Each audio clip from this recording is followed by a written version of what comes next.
Hello student, welcome you all. हम लोग arithmetic progression के सीरीज को हम लोग देख रहे थे। चलिए हम लोग नेक्स्ट क्वेश्चन देखते हैं। ये क्वेश्चन आपका जे मेन ऑनलाइन एग्जाम होता था पहले, उसी में पूछा हुआ 2013 में।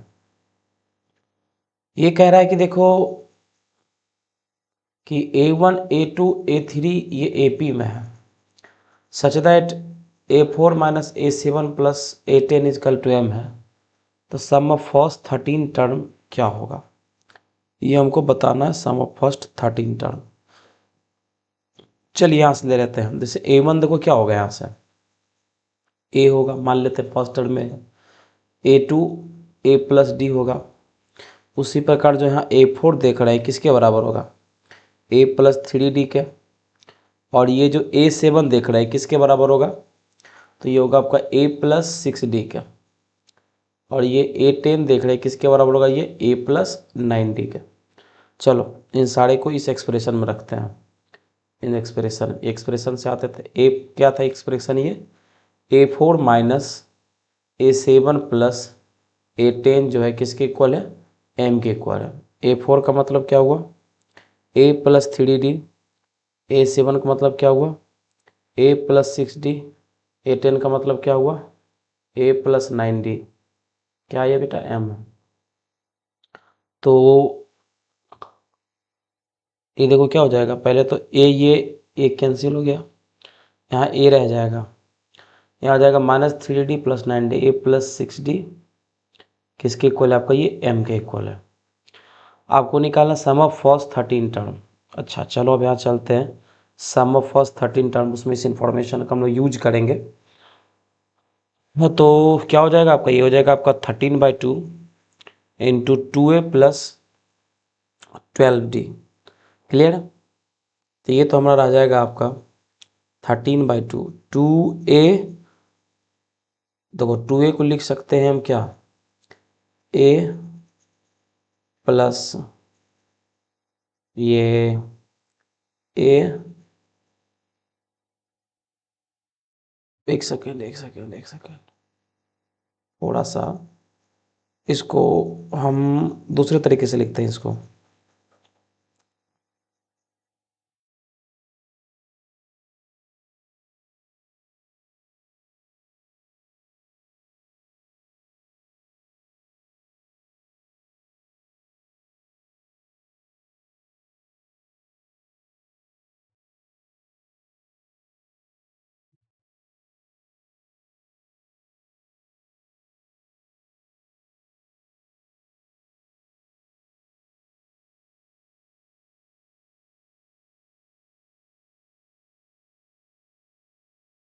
चलो यहाँ से रखते हैं पहले।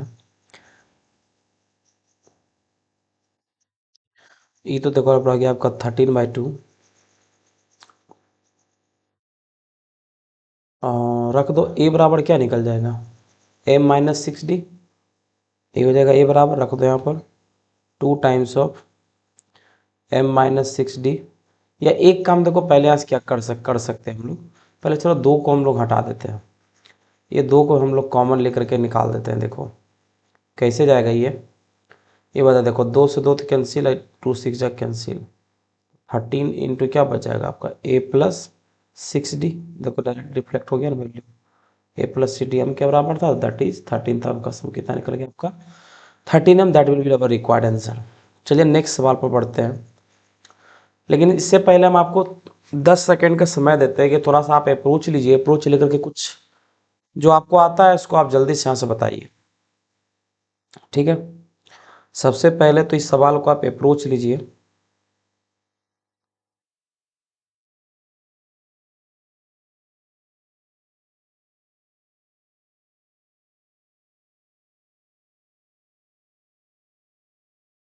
इसका ट्रिक भी है, लेकिन हम लोग अभी ट्रिक के ऊपर काम नहीं करेंगे। चलिए हम देखते हैं। देखो आपका अधिक कह रहा है कि ABC जो है ना, ये ए आर इन AP में है, तो B² माइनस AC किसके इक्वल होगा। और देखते हैं पहले ABC AP में, तो मान लेते हैं ए तो आपका ए के ही बराबर होगा, मान लेते फर्स्ट ऑर्डर में है, तो बी जो होगा आपका कुछ ए प्लस डी के बराबर होगा, और सी जो होगा आपका कुछ ए प्लस टू डी के बराबर होगा। क्लियर है? ये आपका ए प्लस टू डी के बराबर होगा। चलो आगे देखते हैं। अब हमारा क्या दे रखा है एक्सप्रेशन कि b square minus a c, तो बी स्क्वायर क्या बेटा हमारा ए प्लस डी का whole square minus a c a into a plus two d. चलो यहाँ से बढ़ते हैं तो क्या निकल जाएगा, a square plus d square plus two a d. यहाँ देखो माइनस ए स्क्वायर, ठीक है, और माइनस का two a d, two a d चला गया, ए स्क्वायर ए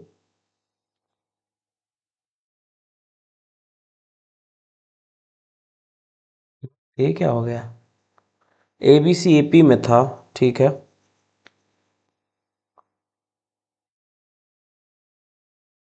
सॉरी हमने क्वेश्चन ही गलत लिख दिया है।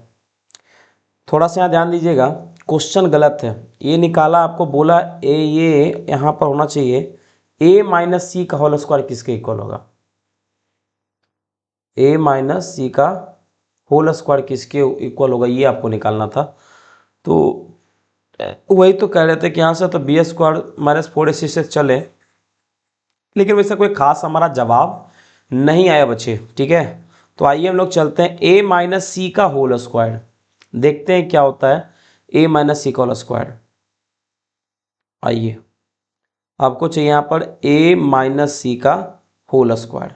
क्लियर है, a b c are in A P, then a minus c का होल स्क्वायर क्या होगा।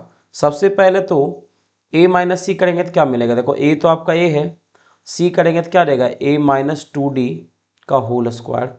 देखो ए से ही चला गया, यहाँ से हमारा क्या बचा फोर डी स्क्वायर, क्या बचा हमारे यहाँ से फोर डी स्क्वायर बचा हमारा, ठीक है ना, कोई दिक्कत इसमें नहीं ना। अब यहाँ से देखो ये हमारा बचा फोर डी स्क्वायर ए माइनस सी। तो दूसरी बात ये है कि हमको ये देखना है कि इनमें से कौन सा एक्सप्रेशन सही है। तो हम लोग इसमें से देखेंगे कि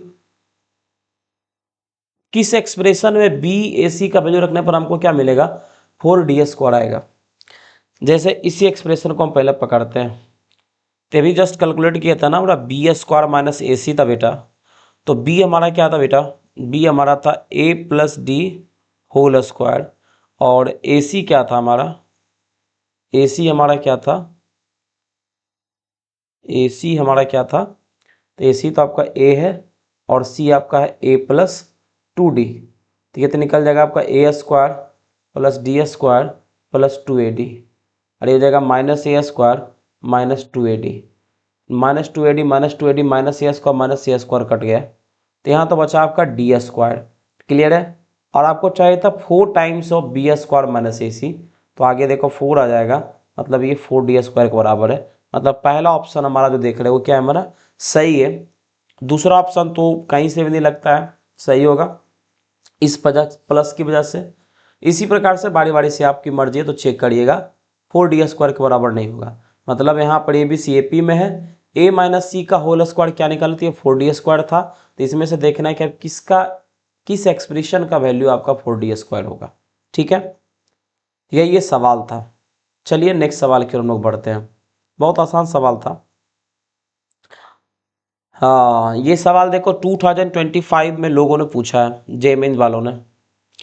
तो सबसे पहले तो इस सवाल को आप अप्रोच लें, उसके बाद से हम अप्रोच लेंगे। इस सवाल को सबसे पहले आप अप्रोच लीजिए। चलो ठीक है, पॉज लेकर अप्रोच लेते रहो। कह रहा है ना कि the roots of the quadratic equation, ये हमारे पास में कोई क्वाड्रेटिक इक्वेशन है, कह रहा है इसका जो रूट्स है वो 10th टर्म और 11th टर्म इसका रूट्स है, ठीक है, किसी अर्थमेटिक प्रोग्रेशन का जिसका कॉमन डिफरेंस दे रखा 3/2। तो यहाँ पर हमारा इंफॉर्मेशन निकला कि डी जो है हमारा वो इक्वल है किसके 3/2 के। अब कह रहे हैं the sum of the first 11 term of this arithmetic progression is 88। Sum of first 11 term हमारा क्या बेटा वो 88 है, तो वो Q माइनस 2P किसके इक्वल है। तो यहाँ से इस एक्सप्रेशन से आप P और Q का वैल्यू निकाल करके यहाँ रख दीजिएगा तो आपका पता चल जाएगा। अब सवाल ये है कि इस एक्सप्रेशन से P और Q का वैल्यू निकालने के लिए हम सम ऑफ रूट्स और प्रोडक्ट ऑफ रूट्स का हम लोग कॉन्सेप्ट का इस्तेमाल करेंगे। तो उससे उस सम ऑफ रूट्स और प्रोडक्ट ऑफ रूट्स का इस्तेमाल करने से पहले इस इक्वेशन का रूट्स क्या है वो हमें मालूम होना चाहिए। मतलब उस अरिथमेटिक प्रोग्रेशन का जो 10th टर्म और 11th टर्म बोला इस इक्वेशन का रूट है, तो वो 10th टर्म और 11th टर्म क्या है, सबसे पहले तो हमें ये पता करना, ये हमारा मुद्दा है। ठीक है, तो आइए सबसे पहले हम उसको पता करते हैं। तो आइए यहाँ से हम लोग चलते हैं। 11th टर्म का मतलब क्या हुआ बेटा, ये वो आपका 11/2 into 2a plus 10d equals to 88। ठीक है, तो 2a प्लस 10d कितना निकल जाएगा बेटा हमारा, ये निकल जाएगा हमारा 88 इंटू 2/11, दैट इज हमारा हो गया यहाँ पर 16। यहाँ से चलो 2a प्लस 10 का वैल्यू था आपका 3/2 इजकल टू 16। चलो यहाँ से 2a इजकल टू क्या निकल गया आपका 1, a इजकल टू क्या निकल गया आपका 1/2। a पता d पता, तो अब यहाँ से हम लोग निकाल सकते हैं T10 क्या हो जाएगा हमारा बेटा, तो ये हो जाएगा आपका a plus 9d, that is a आपका है हाफ और ये क्या हो जाएगा आपका 9d, तो 9 इंटू डी का वैल्यू हमारा क्या हो जाएगा बेटा, d हमारा हो जाएगा 3/2, दैट इज क्या निकल जाएगा आपका 27, दैट इज निकल जाएगा 14। 10th टर्म क्या निकल गया 14, इसको सोल्व करेंगे तो, है ना। और फिर निकालिए T11 क्या हो जाएगा, तो ये हो जाएगा a प्लस 10d, तो ये था आपका हाफ प्लस 10 इंटू 3/2, 2 5 जा 10, तो निकल जाएगा हाफ प्लस 15, दैट इज 31/2। तो ये देखिए कंसिडर कर लिया अल्फा और ये भी कंसिडर कर लिया क्या बीटा, तो इसके दो रूट्स थे, दोनों रूट्स आपको पता चल गए कि अल्फा इसका क्या है और बीटा इसका क्या है, ये दोनों आपको पता लग गया। ठीक है, तो यहाँ से एक इसमें लगा सकते हैं कि अल्फा प्लस बीटा किसके इक्वल होता है बेटा, तो इक्वल होता है आपका -b/a के, sum of the roots quadratic equation में आपने पढ़ा होगा। तो अल्फा हमारे पास में क्या है बेटा, अल्फा हमारे पास में 14 और बीटा क्या दे रखा है 31/2, दैट इज -b, तो यहाँ पर -b मतलब प्लस का p हो गया बाय 3। चलो इसको अगर ऐड करते हो तो हो जाता है आपका 28 plus 31/2 is equals to p/3, that is 9 3 2 59/2 is equal to p/3। Clear है, मतलब 59 into 3/2 is equal to p, ये हमारा p का वैल्यू 9 3 जा 27 के 7 बैलेंस 2 5 3 जा 15 टू 17 177/2, ये क्या आ गया हमारा बेटा, ये जो हमारा आया ये p का वैल्यू आया। ठीक है, किसका वैल्यू आया बेटा, ये हमारा p का वैल्यू। क्लियर है, एक बार आप लोग थोड़ा सा देख लेंगे और कैलकुलेशन हमारा सही है या फिर गलत है। ठीक है, क्योंकि अगर कैलकुलेशन गलत हो गया तो जान रहे हैं कि मामला आपका क्या हो सकता है, गड़बड़ हो सकता है। लेकिन मज़े की बात यह है, हमको वैल्यू चाहिए था 2p का, तो हम 2 से डिवाइड करने से कोई फ़ायदा नहीं है। 2p का वैल्यू डायरेक्ट भी देखो यहाँ पर रख सकते हैं, यहाँ पर देखो ना q माइनस 2p करना था ना, तो डायरेक्ट ही 2p का वैल्यू रख लो ना, क्यों करना फालतू का, तो वहाँ से निकल जाएगा। ये तो 177 तो रहेगा ही रहेगा, जो है आपका 177 इजकल टू 2p। चलो आ गया। अब q का वैल्यू निकालना, तो q का वैल्यू कैसे निकल जाएगा, तो यहाँ देखिए निकालते हैं हम। प्रोडक्ट ऑफ द रूट हम लोग जानते हैं अल्फा इंटू बीटा, ये क्या होता है बेटा हमारा c/a होता है। क्लियर है, तो यहाँ पर 14 इंटू 31/2, c क्या है आपका बेटा q, a क्या है आपका 3, 2 7 जा 14 मतलब 7 इंटू 31 इजकल टू q/3, 3 किधर भेज दो, 7 into 31 into 3 is equals to क्या मिल गया q। तो यहाँ देख लो बेटा q का वैल्यू आपको पता है, 2p का वैल्यू आपको पता है, यहाँ रख दीजिएगा तो q माइनस 2p का वैल्यू आपका आ जाएगा। उम्मीद करते हैं कि ये सवाल भी आपको समझ में आ गया होगा। ठीक है, चलिए नेक्स्ट सवाल की ओर बढ़ते हैं। अगर समझ नहीं आए तो ज़रूर कमेंट करके हमको बताइएगा कि सर थोड़ी सी समझ में नहीं आ रही है मुझे, ठीक है ना, क्योंकि आपका कमेंट जो होता है हमारे लिए बहुत ही वैल्यूएबल होता है। आप जो कुछ भी लिखते हैं अगर समझते हैं तो आप अपना एक ऑनेस्ट फीडबैक ज़रूर दे करके जाइए, ठीक है ना। वो आपका जो ऑनेस्ट फीडबैक होता है कहीं ना कहीं हमारे लिए इम्प्रूवमेंट होता है, हमारे लिए मोटिवेशन का काम करता है। देखो ये कह रहा है in an AP with first term A and common difference D, ठीक है। यहाँ रिस्ट्रिक्शन लगाया कि ए और डी आपका जीरो नहीं है। आप कह रहे हैं if the ratio p of the sum of the first n terms to the sum of the n terms succeeding them does not depend to n, then the ratio a by d and the ratio p respectively are। हम चाहेंगे कि सबसे पहले आप खुद इस सवाल को अप्रोच लें, देन आफ्टर हम अप्रोच लेंगे। सबसे पहले सवाल को आप अप्रोच लें फिर हम अप्रोच लेंगे। उम्मीद करते हैं अप्रोच लेना शुरू कर दिए होंगे, आप लोग पॉज करके अप्रोच लेते रहिए, हम तब तक सवाल को सोल्व कर देते हैं। चलिए फर्स्ट टर्म तो ये है, कॉमन डिफरेंस डी लेना है, ए और डी दोनों जीरो नहीं हो सकता है। पी बताता है sum of the first n terms का रेशियो। भाई मेरे टर्म देखो कुछ ऐसा होगा, ये कुछ a1 कुछ ऐसा होगा टर्म हमारा t1 a1 a2 a3 a4 and so on तक an जाएगा। तो an जाने के बाद रुकेगा नहीं, फिर टर्म जाएगा an+1 an+2 and so on कहाँ तक a2n तक जाएगा। तो बताता है रेशियो लेना पहले सम ऑफ फर्स्ट एन टर्म, तो सम ऑफ फर्स्ट एन टर्म जिसको s1 कह लेते हैं, और फिर एन टर्म्स के बाद जो फिर हम एन टर्म्स लिखे हैं इसका रेशियो को हम, इसके सम को हम लोग s2 कह लेते हैं। समझिएगा p क्या बताता है, यहाँ जो p जो आप देख रहे हैं ना ये रेशियो किसका रेशियो है, पहला फर्स्ट एन टर्म्स का और दूसरा भी ये एन टर्म्स का रेशियो है, लेकिन an के बाद जो एन टर्म्स आएगा उसके सम की बात कर रहा है। तो हम इसके सम को हमने कह दिया s1 और इसके सम को हमने कह दिया s2, और क्या पर कह रहा है कि s1 और s2 का रेशियो जो हमारा वो p है।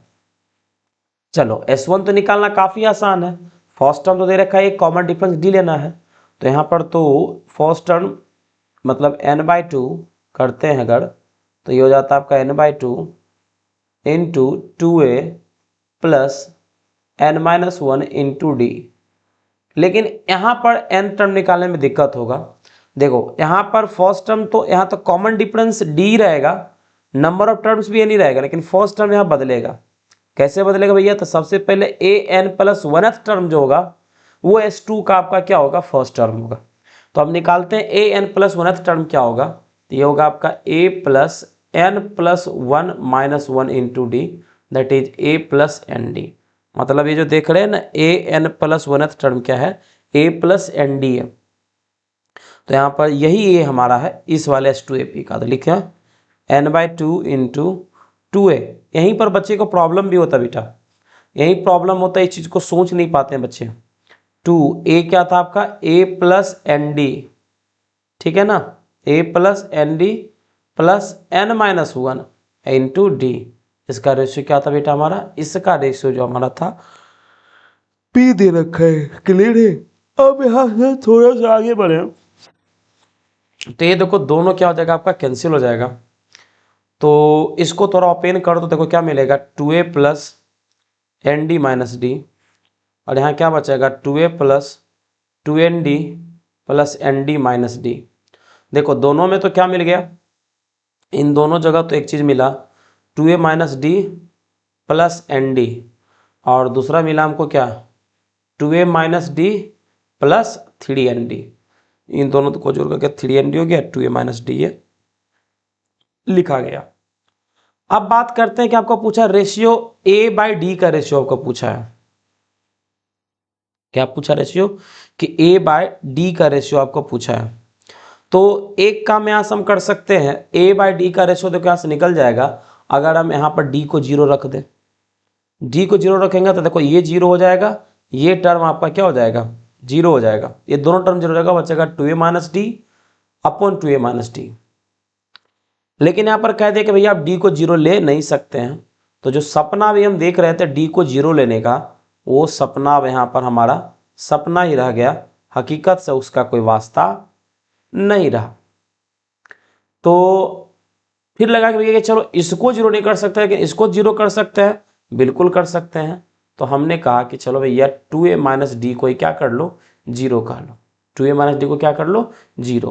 तो जैसे 2a माइनस डी आपका जीरो होगा तो ऊपर क्या बचेगा, ऊपर बच जाएगा आपका p जो होगा, ये p के बराबर ना था बेटा, ये यही रेशियो की क्या थी, ये रेशियो p के बराबर थी, ये रेशियो p की बराबर थी, ठीक है ना। तो p का रेशियो निकल के आ जाएगा, जीरो रखेंगे तो p बराबर क्या मिल जाएगा आपका, जीरो प्लस एन डी, और यहाँ पर जीरो प्लस 3nd, मतलब क्या बचा, एन डी बाय 3nd।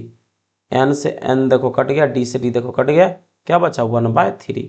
तो p का रेशियो क्या आ गया हमारा 1/3 आया। ए ने पूछा था कि रेशियो p आपका आ गया 1:3।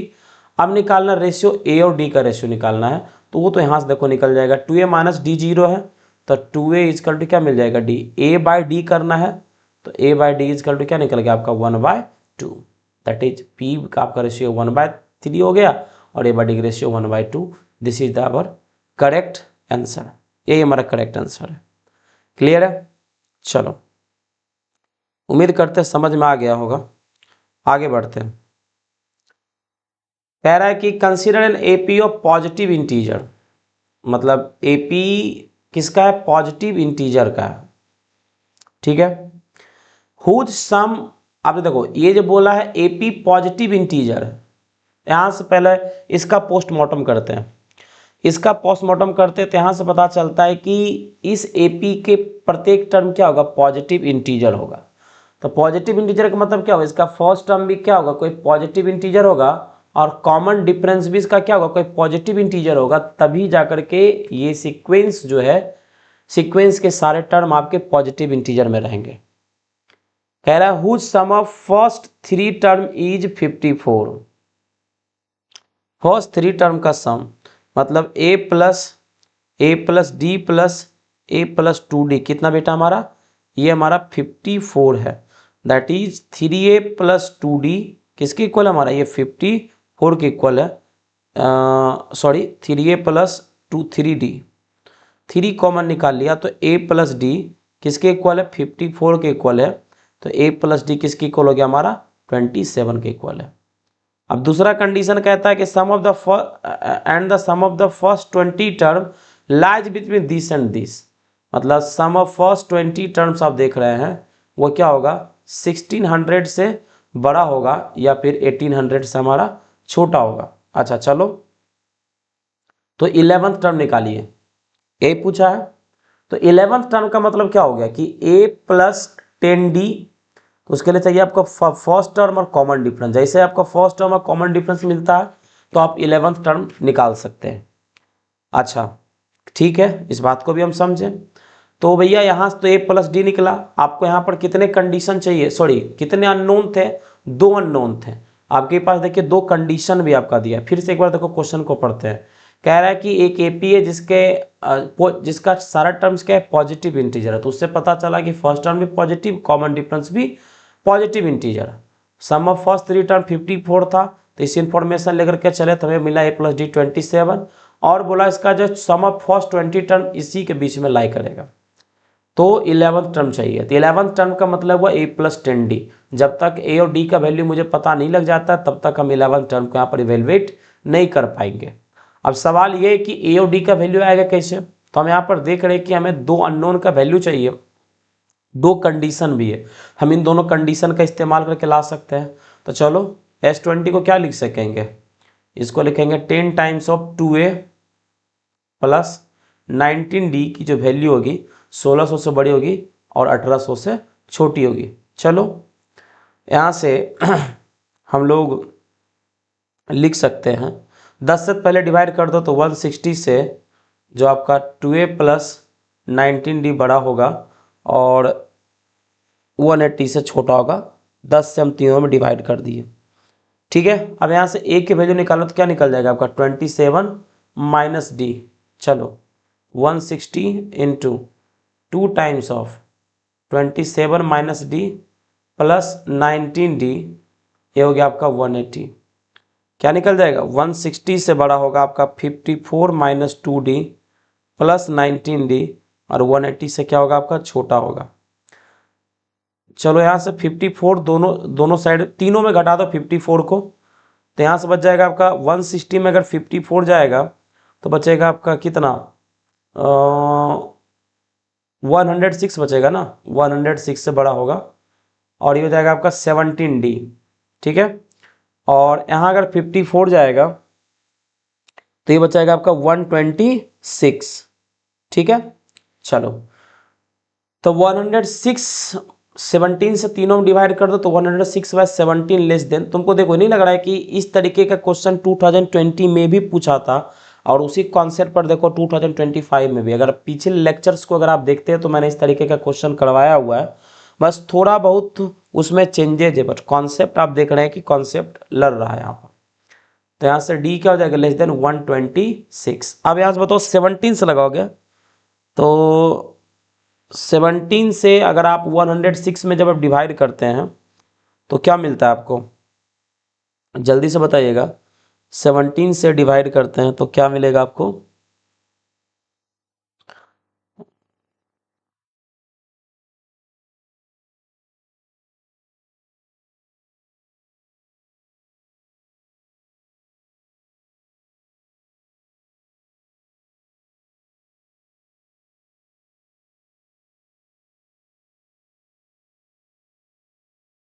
कुछ लग रहा है गड़बड़ हुआ है कहीं। देखो देखो देखो देखो, कुछ तो यहाँ देखो बेटा, यहाँ गलती हो गया है मेरा, यहाँ हमसे चूक हो गई है। लग रहा है कि बुढ़े होने की बारी आ गई मेरी। देखो 3 से लगाएंगे 18 होगा ना, 18 होगा ये भाई मेरे, यही गड़बड़ हुआ है।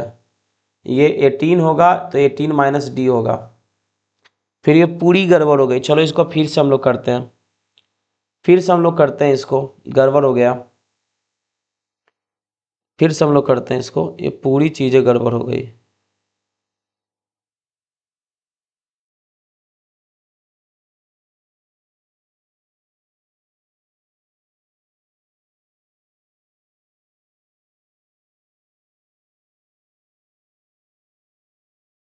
ये सारी चीज़ें गलत हो गई।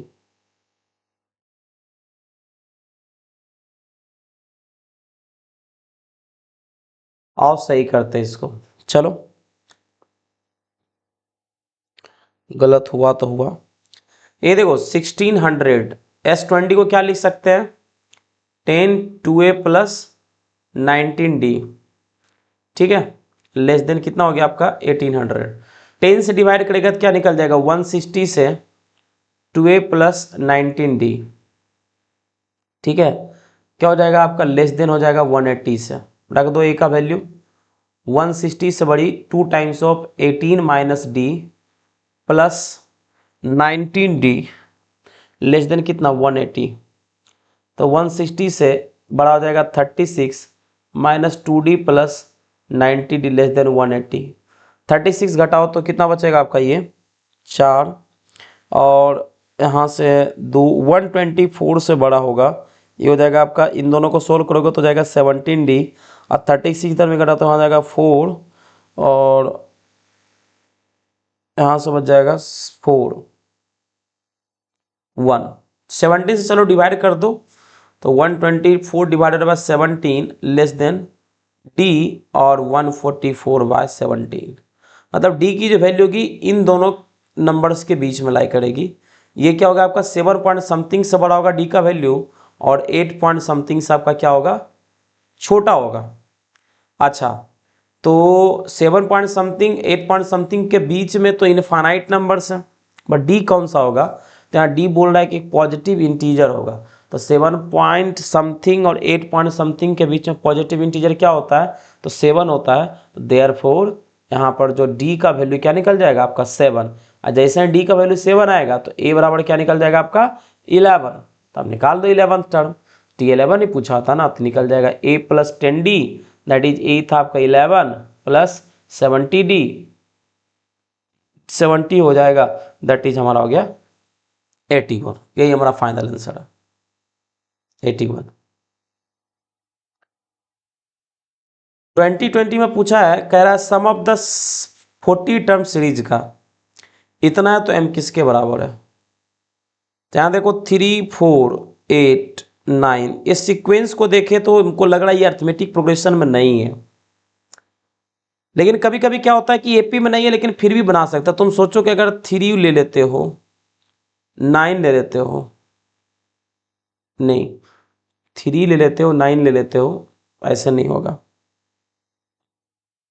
देखो 3 लेते हो, 3 के बाद तुम अगर 8 ले लेते हो, ठीक है, फिर देखो 13 ले लेते हो, फिर देखो 18 ले लेते हो, तो एपी में ये लग रहा है, मतलब 3 plus 8 plus 13 plus 18 and dot dot dot चलेगा एक ये, दूसरा इसको पकड़ो 4 plus 9 plus 14 plus 19 plus and dot dot dot.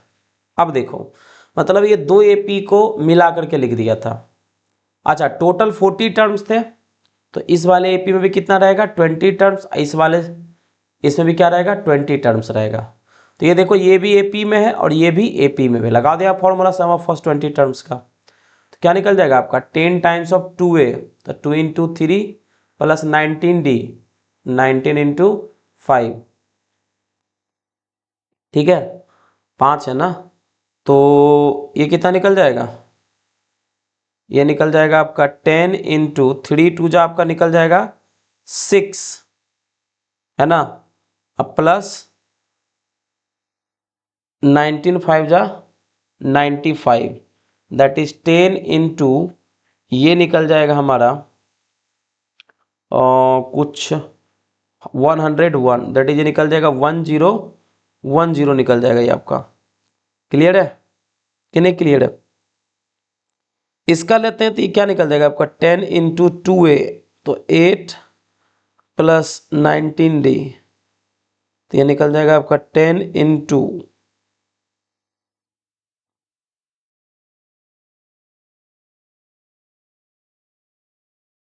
8 plus 95, that is ये कितना निकल जाएगा आपका, ये निकल जाएगा आपका 1030, इसका ही आ जाएगा।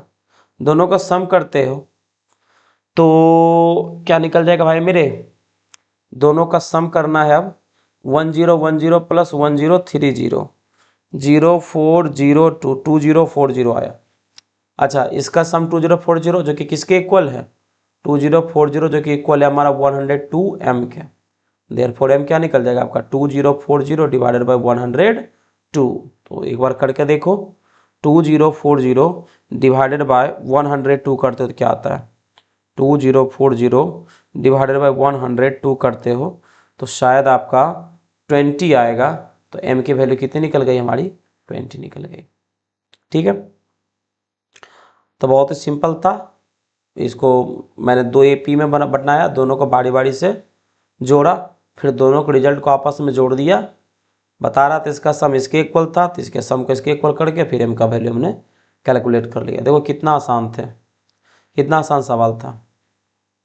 चलिए नेक्स्ट टॉपिक हम लोग बढ़ते हैं अर्थमेटिक मीन। अर्थमेटिक मीन क्या है भाई मेरे, अर्थमेटिक मीन आइए हम समझाते हैं आपको।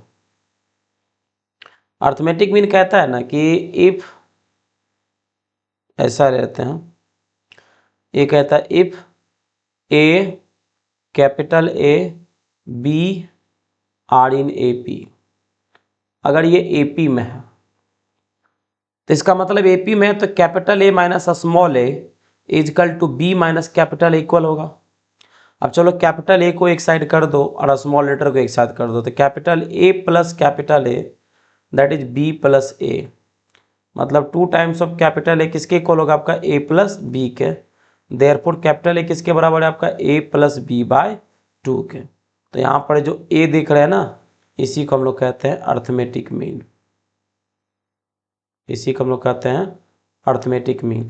तो ये हुआ कि दो नंबर के बीच में अगर एक सिंगल अर्थमेटिक मीन निकालना हो तो हम क्या करते हैं, उन दोनों नंबर को जोड़ करके उसमें 2 से डिवाइड कर देते हैं, एक सिंगल अर्थमेटिक मीन आ जाता है। अब ये कहेगा कि सर एक ही अर्थमेटिक मीन रहेगा क्या, एक से ज़्यादा नहीं निकाल सकते हैं? तो बिल्कुल एक से ज़्यादा अर्थमेटिक मीन को भी हम लोग निकाल सकते हैं। तो यहाँ पर दिया insertion of an arithmetic mean between two number, वही पढ़ने के लिए दिया है। और आइए इसको हम लोग देखते हैं क्या होता है ये और कैसे निकालते हैं। मतलब जितनी मर्जी चाहे आप उतनी अर्थमेटिक मीन दो नंबर के बीच में निकाल लो। तो मान लो दो नंबर ए और बी है ना, लेट टू नंबर भी मान लेते हैं ऐसा।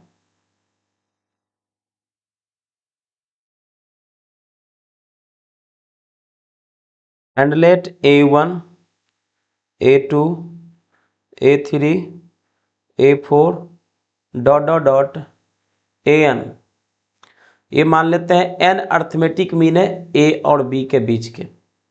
अब जैसे ये n अर्थमेटिक मीन ए और बी के बीच का है तो A1, A2, A3, A4 and Son AN B, ये किस में रहेगा? ये रहेगा आपका AP में, ये रहेगा आपका AP में। तो समस्या ये कि सर हम A1, A2, A3, A4 and Son AN हम कैसे निकालेंगे? अब देखो ये टर्म AP में है, फर्स्ट टर्म इसका पता है। अगर मुझे कॉमन डिफरेंस पता चल जाए तो मुझे A1, A2, A3 जितनी मर्जी चाहे हम उतने अर्थमेटिक मीन को निकाल सकते हैं। मुद्दा ये है कि सर वो कॉमन डिफरेंस को हम निकालेंगे कैसे? तो देखो बेटा, अगर इस सीक्वेंस को देखें तो इस सीक्वेंस में अगर हम पूछें आपसे कि इस सीक्वेंस में जरा हमको ये बतलाना कि टोटल नंबर ऑफ टर्म्स कितना है।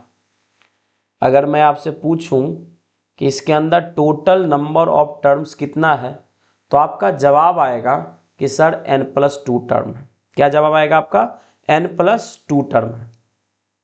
क्यों?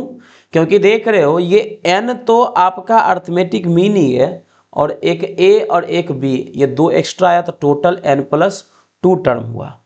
और n+2th टर्म जो होगा, n+2th टर्म जो होगा वही क्या होगा आपका? b होगा। n+2th टर्म जो होगा वही आपका क्या होगा बेटा? b होगा। मतलब ये जो देख रहे हो ना Tn+2, यही क्या है आपका? b है। अच्छा, Tn+2 का मतलब क्या हुआ? तो ये हुआ A+n+2 -1 into d is equals to क्या हुआ? b। क्लियर? उधर भेज दो।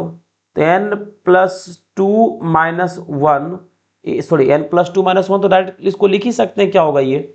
n+2 -1 हो जाएगा आपका, ये n+1 होगा। ये क्या होगा आपका? A+n+1 इंटू डी, यही क्या हो जाएगा हमारा? b होगा।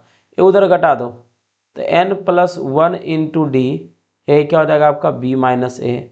देयरफॉर डी क्या हो जाएगा हमारा? ये हो जाएगा हमारा b minus a divided by n+1। देखो डी आ गया। अब हम बता सकते हैं कि पहला अर्थमेटिक मीन क्या होगा? तो ये होगा आपका A+d। ए क्या था आपका? ए था आपका, तो ए ही था। और डी क्या हो जाएगा आपका? यही b minus a divided by n+1। A2 चाहिए होगा तो क्या हो जाएगा? ये A+2d that is A+b minus a divided by n+1 into 2 and so on. इसी प्रकार an आप निकाल सकते हैं A+nd that is A+n times of b minus a divided by n+1। तो इस तरीके से हम n अर्थमेटिक मीन दो नंबर्स के बीच में इंसर्ट कर सकते हैं। ठीक है बेटा, चलिए और एक बात अगर हम आपको बताएं, ठीक है, एक बात अगर हम आपको इसमें बताएं तो इन सारे, अगर आपको कह दिया जाए ना कि इन सारे अर्थमेटिक मीन का सम क्या होगा, एक नोट बात इसमें लिख लीजिएगा।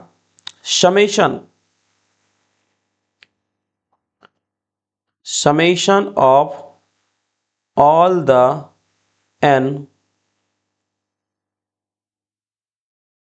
arithmetic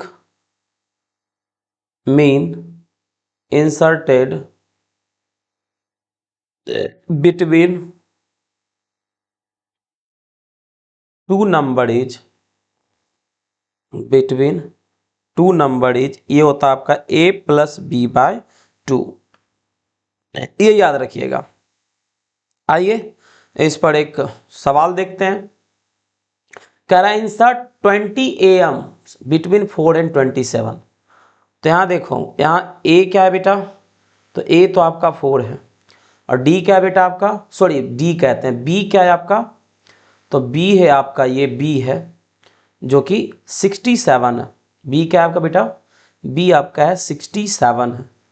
तो और एन क्या है, तो एन आपका 20 है। तो सबसे पहले तो डी निकालो। तो डी क्या होता है, b minus a divided by n plus 1। तो बी हमारा 67 minus 4 divided by 20 plus 1, that is 63 divided by 21, 61 तो डी कितना निकल गया, 3। तो 20 अब एम तो निकाला जा सकता है। देखो पहला 4 है, फिर 7 होगा, फिर 10 होगा, फिर 13 होगा, 16 होगा, 19 होगा, 22 होगा, 25 होगा, 28 होगा, 31 होगा। इस तरीके से आप क्या कर सकते हैं, 20 अर्थमेटिक मीन जो है 4 और 67 के बीच के निकाल सकते हैं। ठीक है, तो आज हम लोग इतना ही रखते हैं। ठीक है, और नेक्स्ट क्लास में हम लोग नेक्स्ट बातें करेंगे। ठीक है, तो आप सबको कैसा लगा लेक्चर, तो एक बार आप अपना वैल्यूएबल कमेंट को लिखिए। दरअसल क्या है कि देखो बेटा, ये रिकॉर्डिंग मोड में लेक्चर जा रहा है। तो रिकॉर्डिंग मोड में जब लेक्चर जब जाता है यहाँ से, तो आप, चूँकि यहाँ पर मैं ही पढ़ा रहा हूँ, मैं ही खुद ही पढ़ा रहा हूँ, खुद ही समझ रहा हूँ। यहाँ पर जनरली क्या है कि बच्चे हैं नहीं जिनका कि मैं फेस रीड कर पाऊँ, मैं समझ पाऊँ उनको देख करके कि वो समझ रहे हैं या नहीं समझ रहे हैं। तो जो इस तरीके की ऑनलाइन जो क्लासेस होती है, और ख़ास करके जो रिकॉर्डेड फॉर्मेट में जो क्लासेस है, तो उसमें आपका जो कमेंट होता है वो हमारे लिए बहुत ही मैंडेटरी होता है। ठीक है ना, तो आप सब वैल्यूएबल कमेंट जरूर दिया करिए। ठीक है, और अगर कुछ डिफ़िकल्टी होती है तो उसको भी लिखा करिए, सो दैट कि मैं आपकी डिफ़िकल्टी को रिजॉल्व कर सकूं। ठीक है, तो मिलते हैं हम लोग नेक्स्ट क्लास में।